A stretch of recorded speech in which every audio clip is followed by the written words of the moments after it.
And a pleasant Friday to you from Lone Star Park at Grand Prairie. I'm Jim Byers, along with track handicapper Rick Lee. Thanks for joining us today. 9 races on tap. Rick, it was a little tough to isolate winners last night. I thought I made some good picks. They just didn't happen to get W's next to their name, but we'll see how it goes today. Let's start right out with a video, and then we'll welcome you on. This horse is odds-on the board, looking high in the first race. I don't think we really need a video for this, but I do these several days in advance. Looking high is in the Asmussen Silks here toward the inside, the blue over the white with the white cap, third on the inside. This is from opening day here, April 22nd. Inside for the stretch drive. The leader is Copper Fiddle.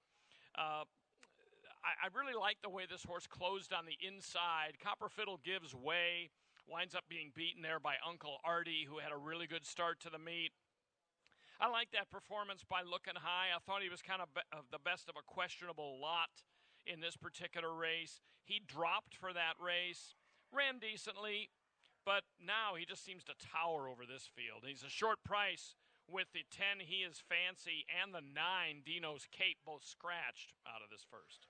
Yeah, Looking High did look good. A lot of times horses don't like to rally up the rail very much. They're more comfortable on the outside of horses. It is nice to see Copper Fiddle came back to win. Not only win, but he earned a buyer figure of 70. So much improved performance for Copper Fiddle. Looking High, I guess the only question mark is it's a new barn, going from Asmussen to Tracy Glover. But if he can hold his good form, then he's strictly the one to beat. Certainly taking a lot of money at the moment at 1-2. Life on the Road is my next selection. Last time out for Asmussen, won by 5 lengths, going 2 turns on the main track here.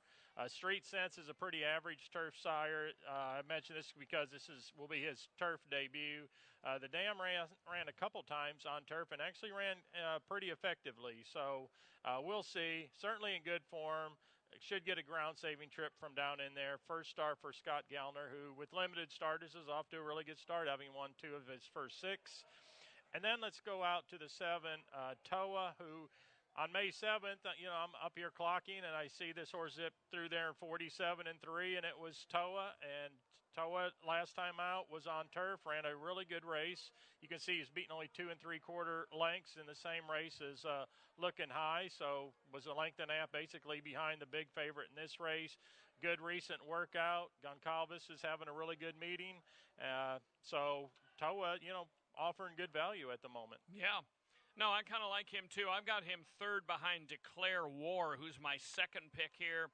Normally, I'm not a big one for 2 for 27 types, and this is a non-winners of 3. Normally, I look for horses. Now, granted, 2 for 27 can be misleading if they've been overmatched or if they've been on tougher circuits or whatever, but I thought this horse also comes out of that Copper Fiddle Looking High Uncle Artie race, and wasn't disgraced. Didn't run as good a race as Toa.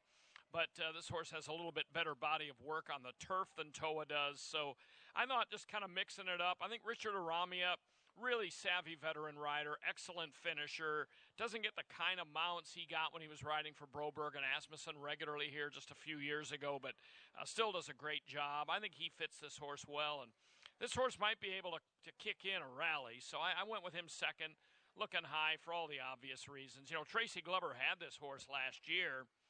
And ran him, had a pretty good campaign with him. I mean, at times he found himself in, some pretty tough spots. But, he looks good here in this first race. But yeah, he was a 3-length winner at Fairgrounds with Glover as a trainer. I mean, Glover was the trainer of record when he won at Fairgrounds. True. So, yeah, I didn't mention that. I'm glad you did. This was a claim back here. That's always a good sign to see the claim backs. On to the second race. 5/8 of a mile, Texas-bred, bottom-level maiden claiming fillies. Scratch the 8. Sounds like a winner. Yeah, this is a pretty tough race here. 6, A Song for Mickey, is my top selection. I just think her best races might be too good for these. The last start was a pretty poor performance. The pace wasn't all that fast, was, contesting that pace. Really not much of an excuse to fall out of there other than the fact it was against maiden special weights. Previous race for maiden 7500 was a second place finish, and that was actually an open maiden 7500 in with Texas breds. You can go down to Houston January 21st, by far the biggest figure in the race, finishing second with a 57 Beyer. Though that race was without blinkers, and if you note that she is running without blinkers today, so perhaps that'll shake her up a little bit, because she does look like she has the most talent in here. It's just, can you trust her or not? The 3, Wits Girl, back-to-back second place finishes, both times contesting just average paces.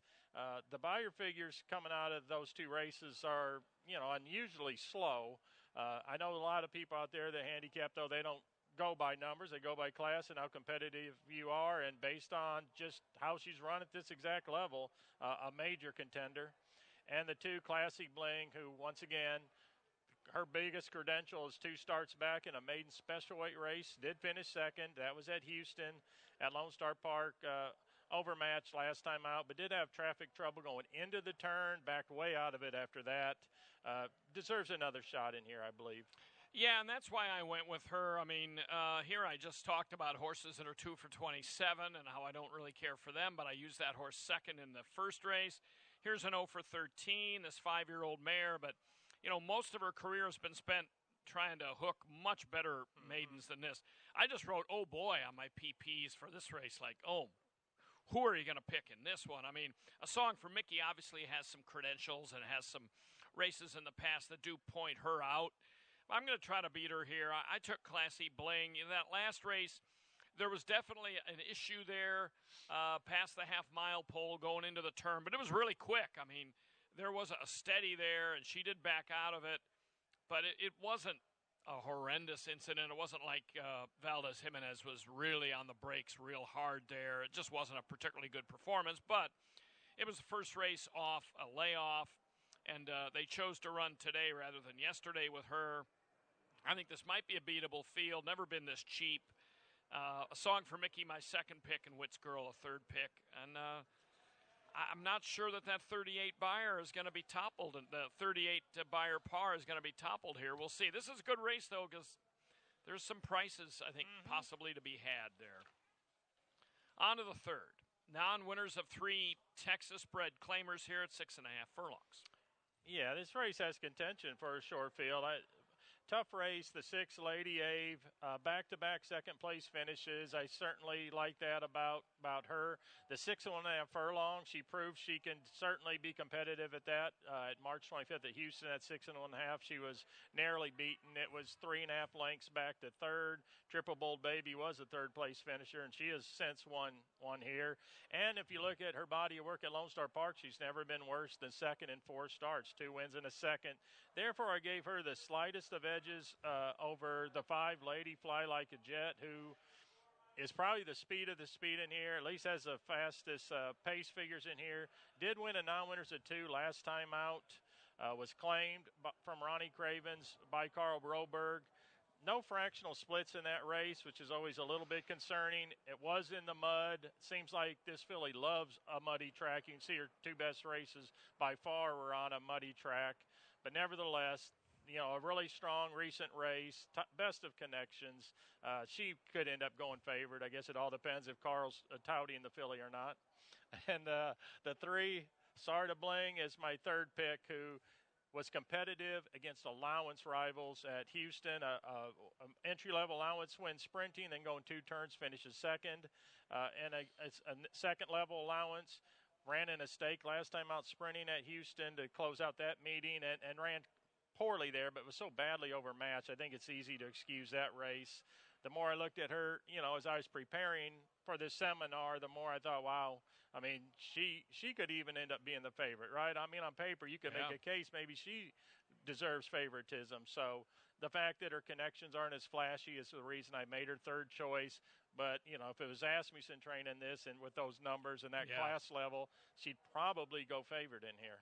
Yeah, I totally agree. I think the 1, 2, 7, I'd be a little surprised to see them win. The 3, 4, 5, 6, not at all. I mean, I would almost throw a blanket over them. Sarda Bling I have as my second pick. What I did with my PPs is just eliminated the Yellow Rose and the Miss Bluebonnet and just boxed in the Feb 7 of 20 to January 29th of 21 races and just looked at them. And, I mean, that's a couple of wins, couple of seconds, and a third. Yep.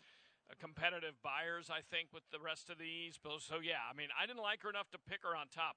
I took Dancing All Alone, who comes out of a string of fairgrounds races. This filly's been claimed out of her last 3 for $5,000. I don't know if she's this good, but she's been facing opens. It's interesting that Ron Fauché had this horse claimed away from him on March 18th, and yet she's back at his barn. So one of two things happened. Either the claim was voided, and I'm not sure in Louisiana they put voided claims indications in the PPs, or he just bought her back. I'm not sure which it is. But if it's a voided claim, that can be for a variety of reasons. If they're medical voided claims, I don't like them. But if, Fauché just bought her back, then I like that aspect of it. Mm-hmm. But I like the way she had been going. So I'm going to give her a little bit of a shot at a price. And Reylu Gutierrez gives you a solid effort every single time. You'll notice he breaks horses off pretty much every race from the post parade and warms them up much more energetically than most guys. I'm going to give Dancing All Alone the nod here over Sarda Bling. Lady Ava I have a lot of respect for, and she could easily. And Lady Fly Like Jet as well. I just think she's a little bit of a mud freak, but we'll see. That's a good race, though. Yeah, there's some real contention in there. On to the fourth. Back to the turf for this non-winners of 2 claimers. Scratch the 5, Gauzy. Scratch the 10, Jewel Street. Yeah, and the 8, Cold Hearted Wench, 4-1 on the line. I went her direction. She has a really good record on turf from 7 starts, 4 in the money finishes. Last start we saw her was at Fairgrounds in a race at this non-winners of 2 condition. Did finish second. It was pretty clear back to third. That was her first start for trainer Scott Gellner. If you go back a little bit, want a little more turf, I mean, the races at Indiana and Colonial were really good races as a maiden and then allowance. So, obviously, if she's ready to run a good race, and on May 7th, she may have tipped her hand with a really sharp 47-2 bullet work right here at Lone Star Park. So, based on the work and the good turf form at Indiana, Fairgrounds, Colonial, I gave her a slight edge in here. The 6-horse, Swanage, is my next pick. Really good early speed. Trainer Steve Asmussen was competitive at Churchill for $50,000 last season. And then this year at Houston did finish second in a non-2 for $25,000. Her most recent race, the pace was pretty lively for Houston's turf course, and she just tired a little bit late. Does cut back a full furlong, so I think the distance will help. Good speed, should really like this turf course. He's never been over it, but speed tends to hold pretty well here. So a lot to like for the Asmussen trainee. And then we'll go to the 2, Aramia, who ran really well last year in Kentucky, finishing third in a couple high-level maiden claimers. Those earned buyer figures that are pretty much on par for our non-winners at 2 level here. Broberg claimed her at Oaklawn Park, finally gets back on turf for the first time this year. Should be forwardly placed and, deserves a strong look. Yeah.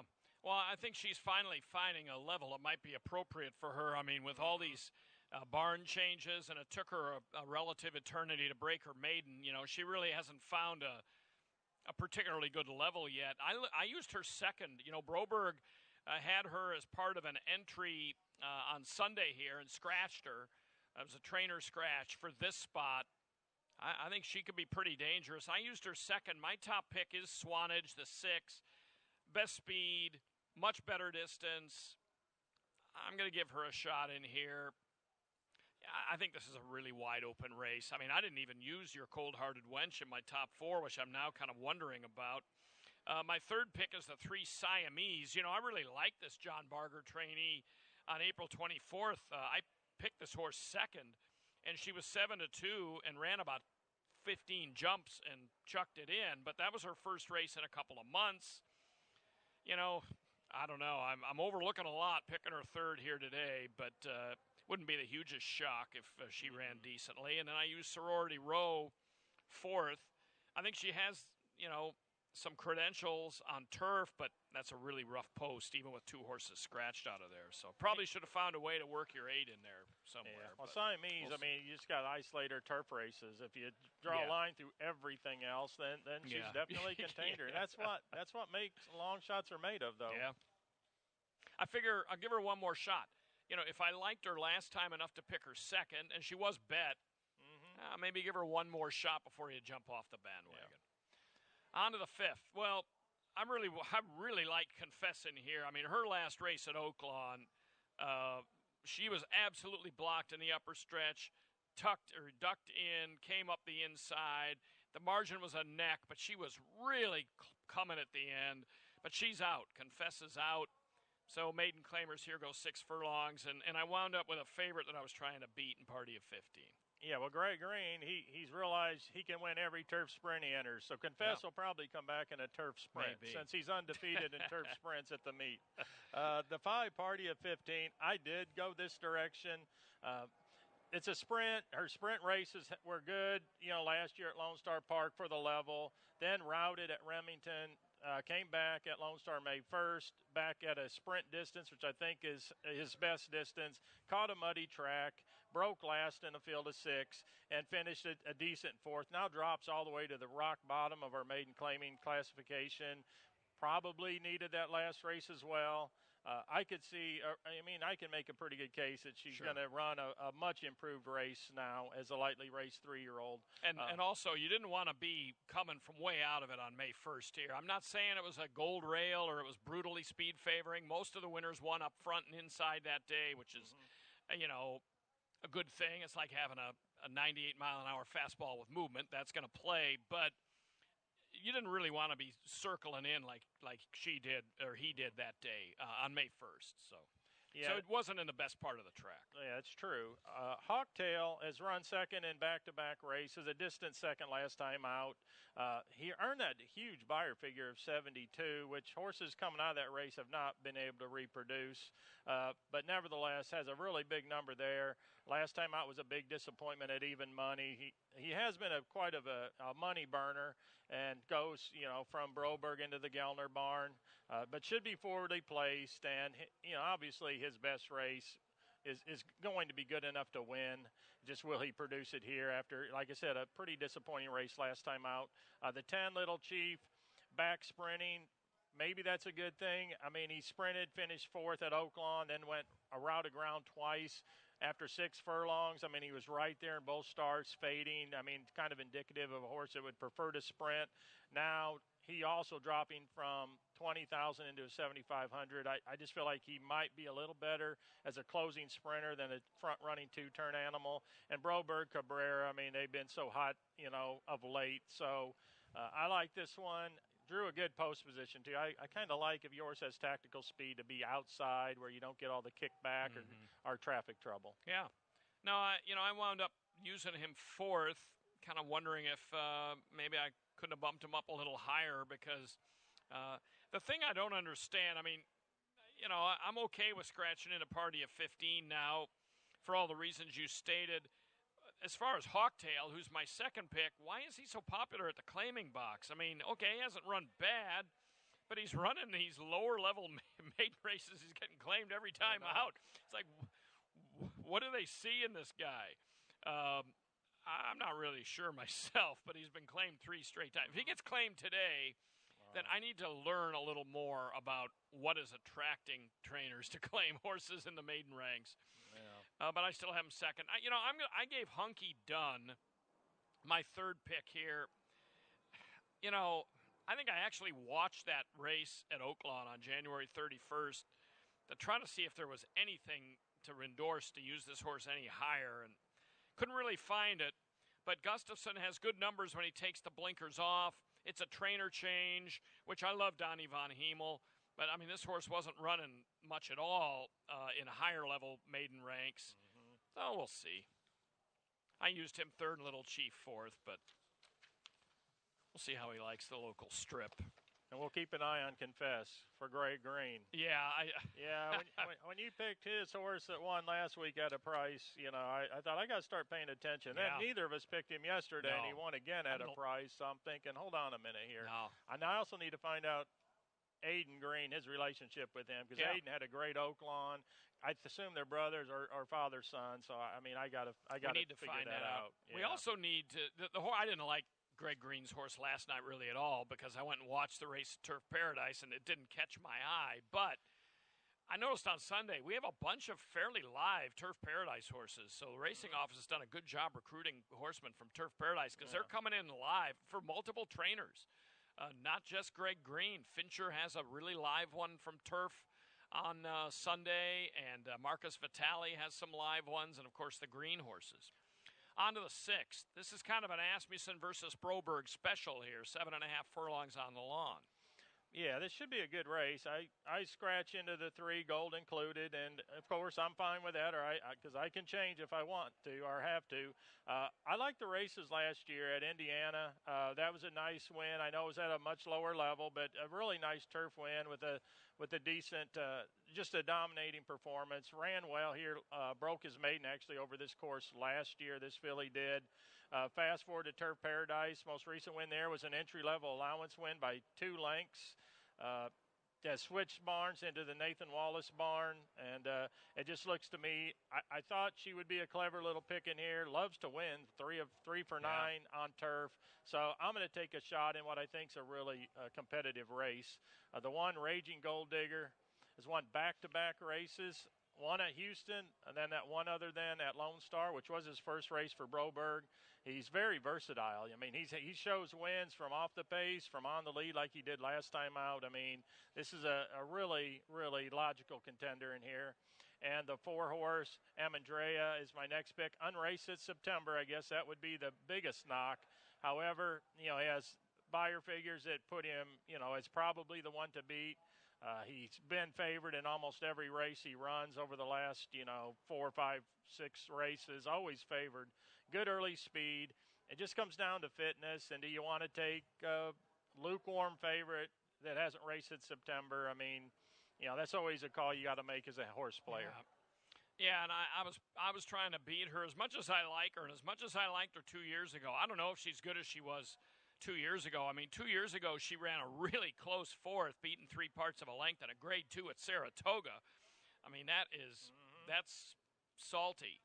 I don't think she's that good anymore, and she hasn't necessarily shown a huge fondness for firing fresh, but, I scratched into her 15 minutes before I came down here. So I'm going with her.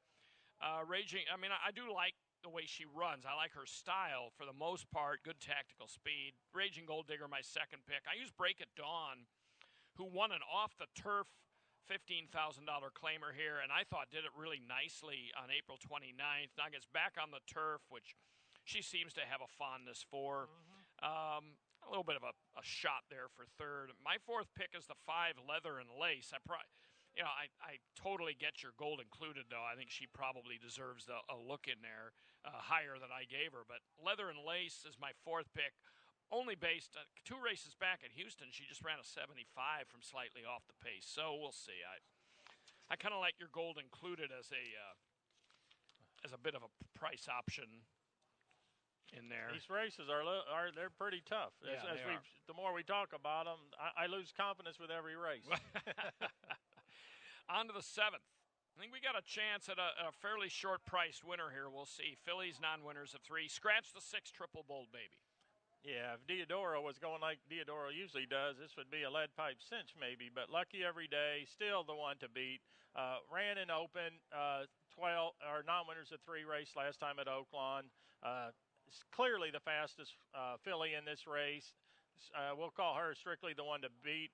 We got a couple Arkansas breds in here, actually, that I think will battle for favoritism. The other Arkansas bred is Tiger Bait, who actually finished narrowly in front of Lucky Every Day in the last race at Oaklawn on April 28th.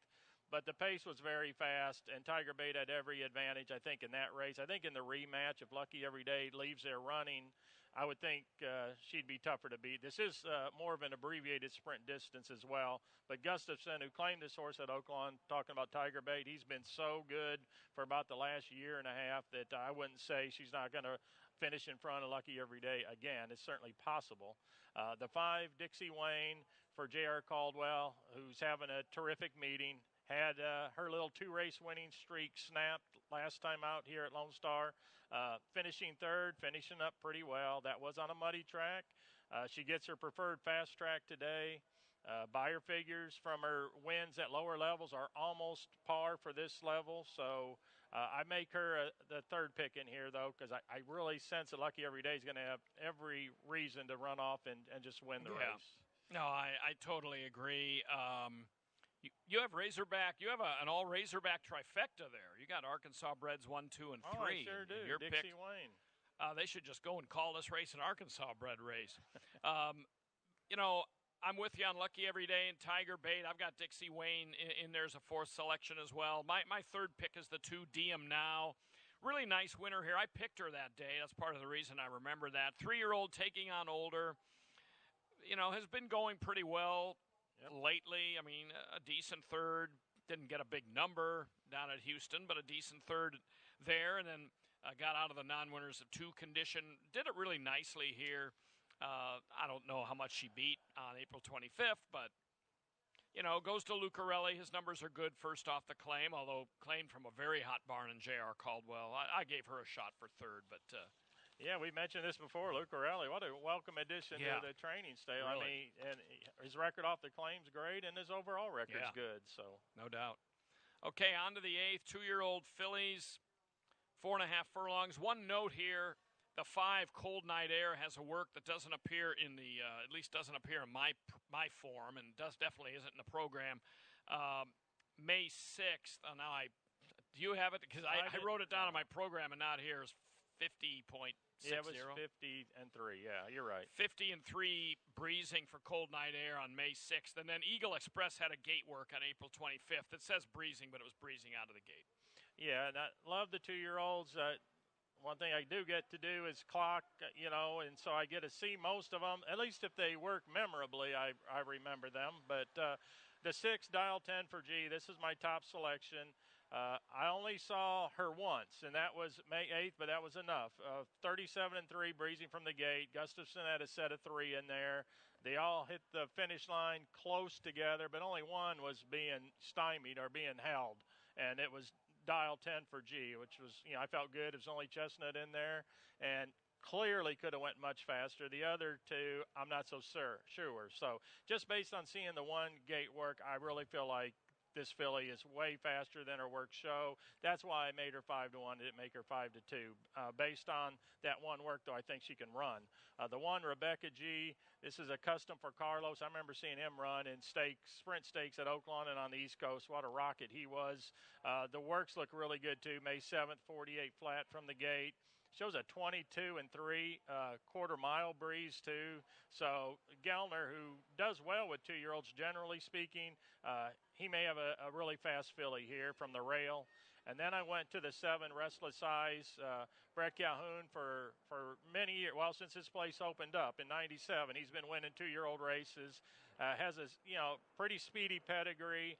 Workouts in Kentucky look good, and had a 48 and 2 gate work April 25th. Calhoun's just so good with this type that you got to respect it. Asmussen, he can fool me every time, almost every time. Works never are very flashy.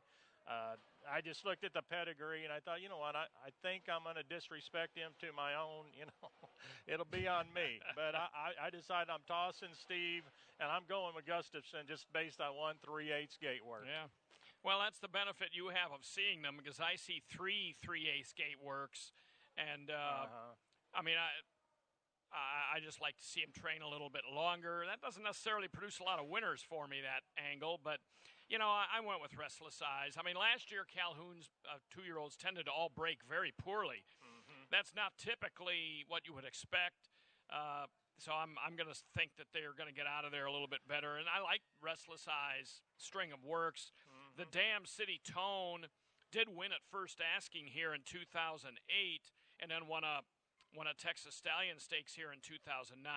But she's been a very modest producer. I don't think she's produced anything that really has amounted to much.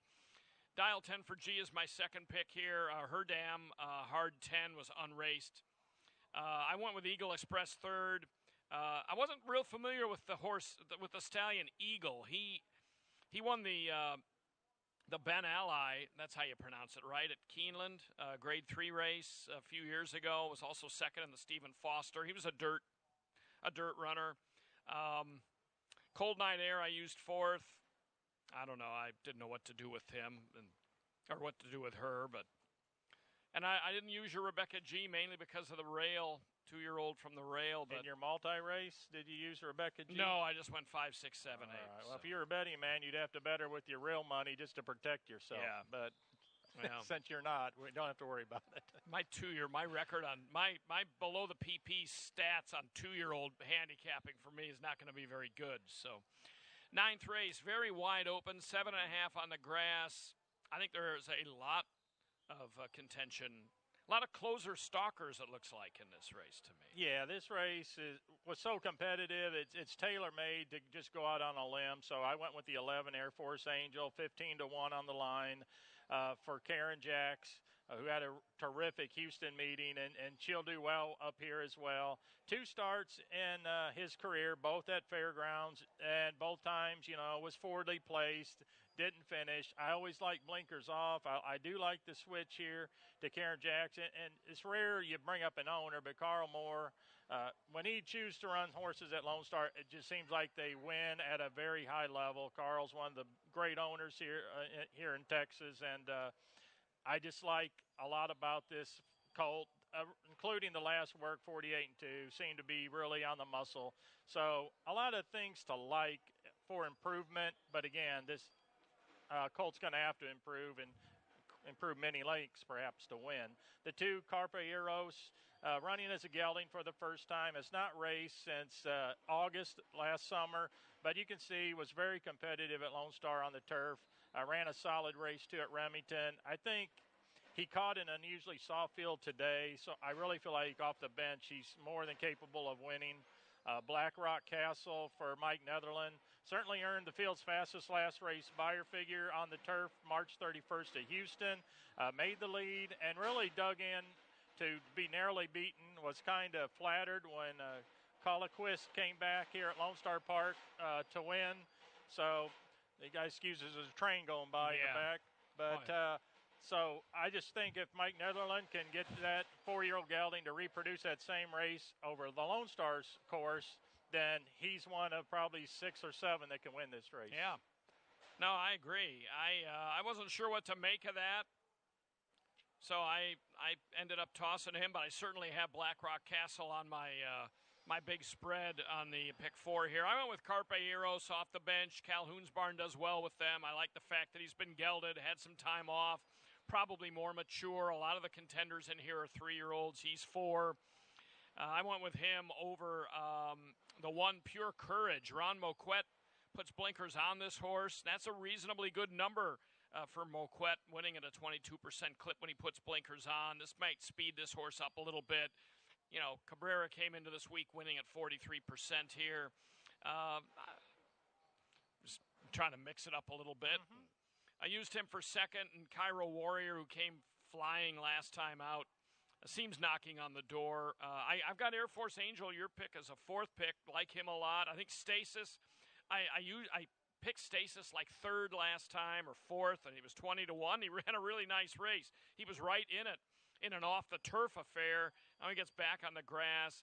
It's just, boy, Air Force Angel and Stasis, they really took the worst of it on draw day, drawing way out there. But I give both of them a look. I mean, there's a lot. And we haven't even mentioned the Asmussen first turfer, directional. I mean, there's so much contention in this race. It's not even funny. Yeah, I mean, a lot of these, Go Speed Racer Go. I mean, he's already run a buyer figure par with what should win it, and he did finish a neck behind Cairo Warrior, who you like, and I think you can make a solid case for as well. So this is a good way to go out right here. I think our handle on this race will be really significant. I agree. If you're joining us on track, we've got our happy hour with the horses on Friday. It's going on right now behind us in the Courtyard of Champions at the west end of the grandstand. Appetizer and drink specials for a time out in the Courtyard of Champions throughout the afternoon. So join us on track on Friday for the happy hour with the horses. Rick and I will go see how we do with the handicapping, and best of luck. And We'll Thank do you it all much. again tomorrow. Yeah, let's win some money tonight and then turn it over into the Preakness card tomorrow. That's right. So we do have that tomorrow. Early start tomorrow with the Preakness, 1:35 Central, the first post for the 10 live races. Of course, you can watch and wager on that race from Baltimore. Thanks for looking in. Have a good day.